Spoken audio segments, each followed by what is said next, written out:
আসসালামু আলাইকুম ভিউয়ার্স, কেমন আছেন সবাই? আশা করি সবাই ভালো আছেন। আলহামদুলিল্লাহ, আমিও আপনাদের দয়ায় ভালো আছি। নতুন আরেকটি ব্লগ ভিডিও দেখার জন্য আপনাদের সবাইকে স্বাগতম জানাচ্ছি। আশা করি আমার আজকের এই ব্লগ ভিডিওটি আপনাদের কাছে ভালো লাগবে। আমার ভিডিওর কোনো কিছু যদি আপনার কাছে ভালো লেগে থাকে তাহলে অবশ্যই ভিডিওতে লাইক করবেন, কমেন্ট করবেন আর আমার চ্যানেল সাবস্ক্রাইব করতে ভুলবেন না। আর আপনি যদি আমার চ্যানেল সাবস্ক্রাইব করে থাকেন তাহলে আপনাকে অসংখ্য ধন্যবাদ। গত ভিডিওতে আমি আপনাদেরকে বলেছিলাম যে হিমছড়ির পরে আমরা গিয়েছিলাম ইনানি বিচে। তো সেই ভিডিওতে কিন্তু আমি হিমছড়ি পর্যন্ত রেখেছি। তো আজকে ভিডিওটা হলো আমার ইনানি বিচের সম্পূর্ণ ভিডিও। আশা করি আমার আজকের এই ভিডিওটি আপনাদের কাছে ভালো লাগবে। হিমছড়ি থেকে আমাদের ইনানি বিচে আমাদের যাওয়ার সময় লেগেছে প্রায় 3 থেকে 4 ঘন্টা। যদিও রাস্তাটা ছিল 20-25 মিনিট কিংবা 10-15 মিনিট এমন হবে, আমি শিওরটা বলতে পারছি না। বাট আনলাকিলি এই ব্রিজের জ্যামের জন্য আমাদেরকে 3 থেকে 4 ঘন্টা শুধুমাত্র জ্যামেই বসে থাকতে হয়েছে। এর কারণ হচ্ছে এক পাশের গাড়ি চলতে দেয়, মানে এক পাশে গাড়ি হলো আটকে রাখে, আরেক পাশে গাড়ি হলো চলতে দেয়, মানে এরকম একটা অবস্থা ছিল। তো আমরা যখন গিয়েছিলাম তখন আমাদের পাশটাই বন্ধ ছিল আর আসার সময় গাড়িগুলোকে ছেড়ে দিয়েছিল। আর সেজন্যই আমাদের প্রায় 3 ঘন্টার প্লাস আমাদের বসে থাকতে হয়েছে। আর যেহেতু আমাদের হিমছড়িতে ঘুরতে ঘুরতে প্রায় 12টা সাড়ে 12টার মতো বেজে গিয়েছিল, তাই ওখানে পৌঁছাতে আমাদের 3টা থেকে 4টার মতো বেজে গিয়েছে ইনানিতে। আর ওই পর্যন্ত আমরা কোনো খাবার দাবার থেকে শুরু করে কিছুই খেতে পারিনি। কারণ কি করব, যেহেতু আমরা মাঝ রাস্তায় মধ্যে আটকে পড়েছি, তাই আর আমরা খাবার দাবারও খেতে পারিনি। সবাই অনেক বেশি ক্ষুধার্ত হয়ে গিয়েছিলাম, এমন অবস্থা ছিল, এমন জায়গায় আমরা ছিলাম যেখানে কোনো খাবার দাবারই ছিল না। যাই হোক, অবশেষে আমরা ইনানির আগেই একটা রিসর্ট ছিল, সেখানে আমরা ভাবলাম যে খাবার দাবারটা খেয়ে ফেলি।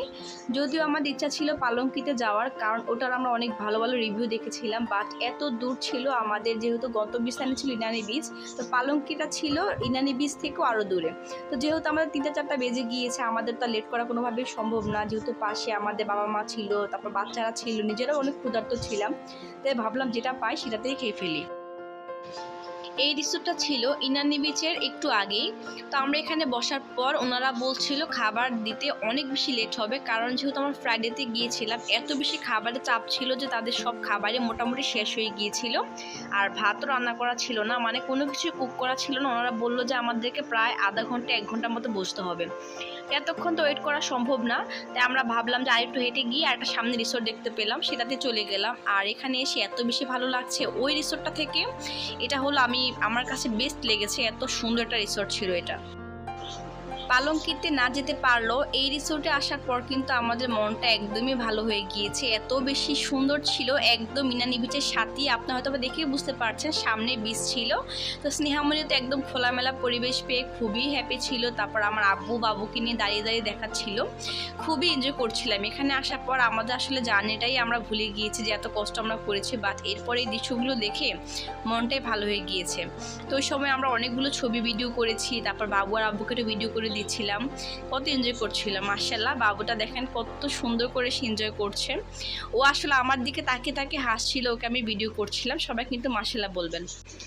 এখানে আসার পরেও সেম একই অবস্থা, আমাদের খাবার দিতে প্রায় আধা ঘন্টা প্লাস সময় লেগেছে। তো অবশেষে আমরা এই খাবারগুলো পেয়েছি। কোরাল মাছ ছিল আর বিভিন্ন টাইপের ভর্তা ছিল, অন্যান্য কোনো খাবারই পাইনি, কারণ ওই তো আগেই বললাম সব জায়গায় খুবই রাশ ছিল। তারা কিন্তু খাবার দাবার দিয়ে আসলে উঠতে পারেনি তারা, তো যা পেরেছে তাই আমাদেরকে দিয়েছে। তো যাই হোক, খিদা ছিল অনেক বেশি, যা পেয়েছি তাই খেয়েছি আলহামদুলিল্লাহ। আল্লাহ তাআলা কিসমতে যা রেখেছে তাই আলহামদুলিল্লাহ। আমাদের যেহেতু যেতে আর খেতে এত বেশি টাইম লেগে গিয়েছে, তাই আসলে আমরা ইনানি বিচের কাছে যেতে পারিনি। আপনারা হয়তো ভিডিওতে দেখে বুঝতে পারছেন, বিচটা কিন্তু অনেক পিছনে ছিল, সেখানে কিন্তু আমরা যেতে পারিনি, কারণ আমাদের খাবার দাবার খেতে খেতে 5টা বেজে গিয়েছিল। আর যেহেতু এখন শীতকালও চলে এসেছে, একদম সন্ধ্যা হয়ে যাওয়ার পথে, তাই আমরা আসলে বিচের কাছে যেতে পারিনি।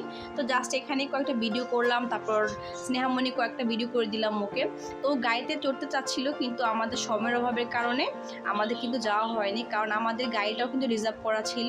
তো উনিও বারবার করে বলছিল যে এত সময় নিয়ে আসলে রাইড করা না, কিন্তু কিছু করার নেই, যেহেতু রাস্তায় জ্যাম ছিল, তাই উনিও স্যাক্রিফাইস করেছে, উনি আমাদেরকে একটু ঘুরে ফিরে দেখিয়েছে। তো অবশেষে আবারও সেই দামি ফলটা নিলাম, আনারকুলি ফল। আমার কাছে বেশ ভালো লেগেছে, টেস্টটা কিন্তু বেশ মজা লেগেছে আমার কাছে। তো আমরা এখন চলে যাচ্ছি, একদমই ঘুরতে পারিনি ইনানি বিচে, কারণ সারাদিনে আমাদের অনেক বেশি জার্নি করা লেগেছে, আর যেহেতু সন্ধ্যা হয়ে গিয়েছে তাই আমরা চলে এসেছিলাম, বেশি একটা এনজয় করতে পারিনি। তো এর পরপরই সন্ধ্যার দিকে স্নেহার বাবার আমি একটু বের হয়েছিলাম আমাদের একজন স্পেশাল মানুষের সাথে দেখা করার জন্য। তো উনি হলো আমার সম্পর্কে হলো উকিল বাবা, আর আসল সম্পর্ক হলো উনি আমার বড় ননাসের বড় ছেলে। তো উনি কিন্তু আমাদের বিয়ের উকিল, তো উনিও কিন্তু কক্সবাজার থাকে, উনি পুলিশ। তো এখানে আসার পর কিন্তু ওনার সাথে আমরা মিট করি। উনি কিন্তু আমাদেরকে এই পর্যটক মেলাতে ঘুরতে নিয়ে গিয়েছিল। পর্যটক মেলাটা খুবই সুন্দর ছিল। এই ভিডিও ক্লিপসগুলো হয়তো আপনারা নিজেও অনেকে ফেসবুকে দেখেছেন, তো সেটা আমি বাস্তবে দেখেছি, আমার কাছে বেশ ভালো লেগেছে। তো যেহেতু সারাদিন অনেক বেশি আমরা ঘোরাফেরা করেছি প্লাস অনেক জার্নি করেছি, সেহেতু আমি ওভাবে করে কোনো ভিডিও ক্লিপস নিতে পারিনি। জাস্ট আমার উকিল বাবার সাথে দেখা করলাম, একটু নাস্তা টাস্তা করে দেন আমরা মেলাতে ঘুরে টুরে একটু সময় কাটালাম, জাস্ট ইট, আর কিছুই করিনি। আর এখানে কিন্তু লাইভ কনসার্ট ছিল, বাট এখানে এত বেশি ভিড় ছিল, এত ছেলেদের মেলা ছিল, সেজন্য আমি আর ভিতরে যাইনি।